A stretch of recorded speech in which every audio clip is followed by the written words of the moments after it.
क्या आप 26 अक्टूबर 2023 को एसडीएम ज्योति मौर्य अपने पति आलोक मौर्य से कोर्ट में लेंगी तलाक या फिर अपना मुकदमा न्यायालय से वापस लेंगी? ज्योति मौर्य द्वारा दो अन्य मुकदमे आलोक मौर्य और उसके परिवार पर जो दर्ज कराए गए थे उन्हें आज तक वापस क्यों नहीं लिया गया?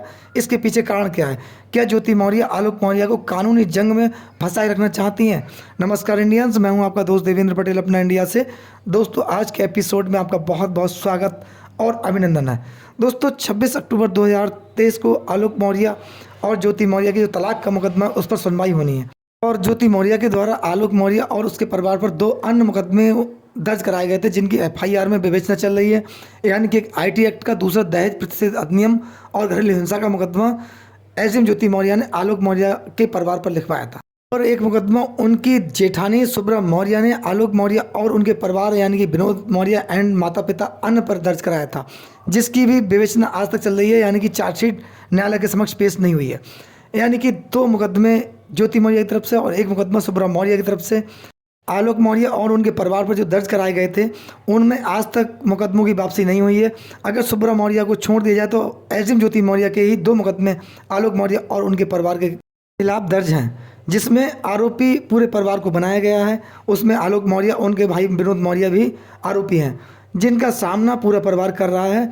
जबकि आलोक मौर्य ने ज्योति मौर्य के खिलाफ जो शिकायत की थी शासन और प्रशासन के समक्ष, जिसमें जांच बिठाई गई थी, उसको आलोक मौर्य ने वापस ले लिया गया। लेकिन जब शिकायत वापस ली तब आलोक मौर्य ने ना ही कोई शर्त बताई, ना ही कोई दबाव बताया, ना ही इस प्रकार से कहा कि हमारा आपस में समझौता हो गया, बल्कि केवल शिकायत पर बल दिया कि मैंने जो शिकायत दी है वो वापस ले ली है, बस। इसके अलावा आलोक मौर्य ने कोई जवाब नहीं दिया।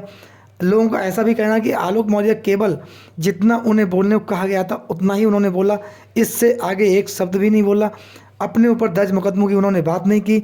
आलोक मौर्य से सुलह समझौता की कोई बात नहीं की। उन्होंने ये भी नहीं कहा कि हम सब एक छत के नीचे हैं, अपने परिवार के साथ हैं, एक साथ रह रहे हैं, हमारे आपस में जो मतभेद थे वो दूर हो गए हैं। इस प्रकार कोई बात नहीं की गई थी। कहीं ना कहीं लोगों ने ये भी प्रश्न उठाया था कि आलोक मौर्य दबाव में है या आलोक मौर्य कहीं ना कहीं डर गए हैं, उन्हें अपने जेल जाने का डर था। ऐसा है कि ज्योति मौर्य के खिलाफ जो आरोप लगाए थे उनकी पुष्टि होना पॉसिबल नहीं था, यानी कि आलोक मौर्य कहीं ना कहीं बैकफुट पे थे। ऐसे भी प्रश्न उठे थे। लेकिन यहाँ बीना मानवी ने एंट्री की थी। बीना मानवी ने आलोक मौर्य के मामले में काफ़ी बढ़ चढ़कर हिस्सा लिया था। यानी कि आलोक मौर्य को काफ़ी दोषी करार दिया था, गलत बताया गया था। जबकि आलोक मौर्य ने शिकायत वापस ली थी, उसमें भी कहा था इन्होंने मनगढ़ंत घटना के आधार पर शिकायत वापस की थी, पूरी फर्जी शिकायत थी, इसमें कहीं सत्यता नहीं थी। यानी कि आलोक मौर्य ने जो पब्लिक के सामने बात रखी थी वो असत्य थी और भ्रामकता फैलाई थी। यानी कि पब्लिक को भ्रामक करने का कार्य किया था, जिसमें ज्योति मौर्य की छवि खराब हुई थी। ऐसा बीना मानवी के बयान रहे थे। आलोक मौर्य को आज तमाम तरह के शब्द बीना मानवी के द्वारा बोले गए थे, जिसमें ज्योति मौर्य का ना ही शब्द एक भी आलोक मौर्य के विपक्ष में आया था, न पक्ष में आया था। दूसरी तरफ मनीष दुबे भी साइलेंट मोड में चले गए थे। यानी कि ज्योति मौर्य और मनीष दुबे ने मीडिया से दूरी बना ली थी। चुपचाप रहना ही, खामोशी ही इख्तियार करना सही समझा।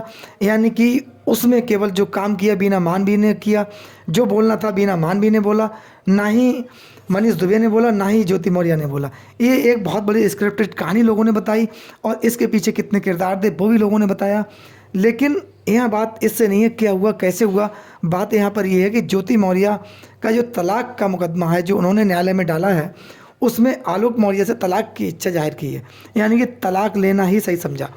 लेकिन पिछली बार 3 सुनवाई निकल चुकी हैं, उस पर ज्योति मौर्य भी न्यायालय के समक्ष नहीं पहुंची और 2 बार आलोक मौर्य भी नहीं पहुंचे। इन्होंने अपने अधिवक्ता के माध्यम से न्यायालय में हाजिरी माफी दी कि न्यायालय के समक्ष उपस्थित होने में असमर्थ हैं सरकारी कार्यों में व्यस्त होने के कारण। ये उन्होंने अपनी बात न्यायालय के समक्ष रखी। अधिवक्ता के द्वारा हाजिरी माफी लगाकर अगली तारीख ले ली गई। लेकिन इसमें तारीख ही पड़ती रहेंगी या फिर ज्योति मौर्य मुकदमा वापस लेंगी, लोगों का ऐसा कहना है। जानकारी में लोगों की कि भाई इसमें इन दोनों का समझौता हो गया है, दोनों एक दूसरे के साथ रहना चाहते हैं। लेकिन कहीं किसी का कमेंट्स नहीं आया, कहीं किसी का बयान नहीं आया, कहीं आधिकारिक पुष्टि नहीं कि ज्योति मौर्य आलोक मौर्य एक साथ हैं और फैमिली न्यायालय से मुकदमा वापस होगा या फिर सुनवाई होगी या फिर तलाक होगा। आलोक मौर्य ने अपनी शिकायत ज्योति मौर्य के खिलाफ जब वापस ली थी, उसमें उन्होंने कहा कोई शर्त नहीं, कोई समझौता नहीं, कोई दबाव नहीं, मैंने अपनी शिकायत वापस ली बस केवल। लेकिन एसडीएम ज्योति मौर्य का कोई बयान ऐसा नहीं आया कि उन्होंने कहा हो कि मैंने अपना मुकदमा वापस ले लिया, कोई मामला नहीं, कोई शिकायत नहीं, किसी प्रकार कोई दबाव नहीं। यानी कि जो दोनों को एक साथ रखने की, एक साथ बैठाने की, एक छत में रहने की जो बीना मानवी के बयान थे, उसमें कहीं असत्यता है। ये दोनों एक साथ नहीं है। अगर हैं तो ज्योति मौर्य ने जो अन्य 2 मुकदमे थे वो आज तक वापस नहीं लिया है। इसके पीछे कारण क्या है? क्या आलोक मौर्य को ज्योति मौर्य अपने कानूनी शिकंजे में फंसाए रखना चाहती हैं, या आलोक मौर्य कहीं ना कहीं कानून जंग का सामना करते रहेंगे, दबाव महसूस करते रहेंगे? इसके पीछे रीजन क्या है? अगर समझौते वाली बात सत्यता थी, समझौता दोनों के बीच हो चुका था, दोनों एक छत के नीचे रहना चाहते हैं, तो इधर आलोक मौर्य ने शिकायत वापस ली, उसके तुरंत बाद ज्योति मौर्य को अपने मुकदमे वापस लेना चाहिए था। अगर परिवार में सुलह है, एक जैसा दोनों का व्यवहार है, सामान्यता है, लेकिन ज्योति मौर्य की तरफ से 2 मुकदमे हैं, उनमें से एक भी वापस नहीं लिया गया। तलाक का मुकदमा न्यायालय के समक्ष विचाराधीन है। न्यायालय में आकर उपस्थित होकर तलाक का मुकदमा वापस नहीं हुआ। क्या आलोक मौर्य को भरोसे में लेकर शिकायत वापस कराई गई थी? केवल भरोसा था, और कहीं इन दोनों के बीच इस प्रकार का कोई समझौता नहीं हुआ कि अब मुकदमों से छुटकारा होगा, आलोक मौर्य और उसका परिवार आराम से जीवन व्यतीत करें, यानी कि जो उसके वृद्ध माता पिता हैं वो कहीं ना कहीं इसमें पीड़ित ना हो सकें, यानी कि उन्हें कानूनी जंग का सामना ना करना पड़े। लेकिन ऐसी स्थिति अब बनती जा रही है। कहीं आलोक मौर्य विश्वास के चक्कर में अविश्वास की खाई को भर नहीं पाए। जो अविश्वास था दूसरी तरफ से कहीं उसके शिकार हुए।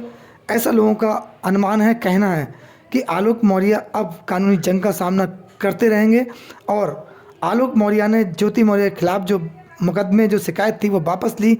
उसका खामियाजा आलोक मौर्य को भुगतना पड़ सकता है, क्योंकि पहले ज्योति मौर्य को अपने मुकदमे वापस लेना चाहिए था, उसके बाद ही आलोक मौर्य को शिकायत वापस लेनी चाहिए थी, क्योंकि मामला अवैध धन वसूली और करप्शन का था, जिसमें ज्योति मौर्य और मनीष दुबे कहीं ना कहीं बैकफुट पर थे।